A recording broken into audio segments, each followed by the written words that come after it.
শুভ শিবরাত্রি, সবাইকে শুভেচ্ছা জানাচ্ছি। আর আজকে আমি চলে এসেছি আমার মন্দিরে, এখানে জল ঢালতে। সবার জল ঢালা হয়ে গেছে, আমি একটু জল ঢালবো। সব রেডি করা হয়ে গেছে, রেডি করে দিয়েছি এদের।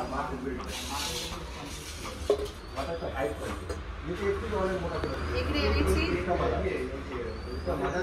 মধু, চন্দন, আর এটা দিলে খুব ভালো হয়। জলের মধ্যে যদি আমরা মিষ্টি দিই না, এটা ভীষণ ভালো, সে মিষ্টি খুব পছন্দ করে। তো জলে এটা দিয়ে দিচ্ছি।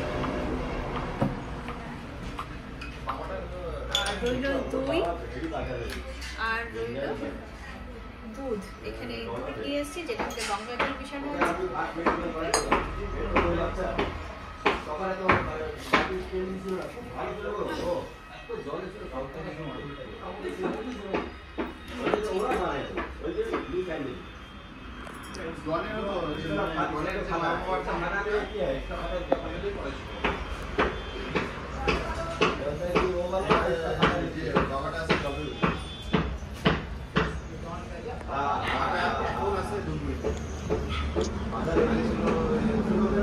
আমি সব একে একে দিয়ে দিলাম, এখানে মাখিয়ে দিলাম।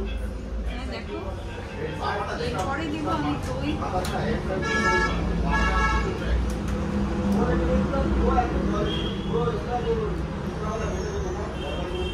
দই দিয়ে ভালো করে রেখে সুন্দর করে, মানে ঠাকুর আজকে খুব সুন্দর হয়ে যাবে, স্কিনটা একদম মসৃণ হয়ে যাবে আজকে।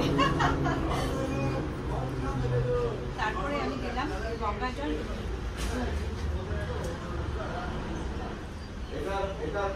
শেষমেশ ঠাকুরকে সবসময় ঠান্ডা জল দিয়ে, যেটার মধ্যে আমি মিষ্টি দিয়েছি, এটা দিয়ে আমি ঠাকুরকে স্নান করলে স্নান করানো পরিষ্কার হয়ে যায়। শেষমেশ ঠাকুরকে হার ফুল, বেলপাতা, ভদ্রা ফুল, নীলকণ্ঠ, যেটা ঠাকুর ভীষণ ভালোবাসে। আর এখানে ফল দিয়ে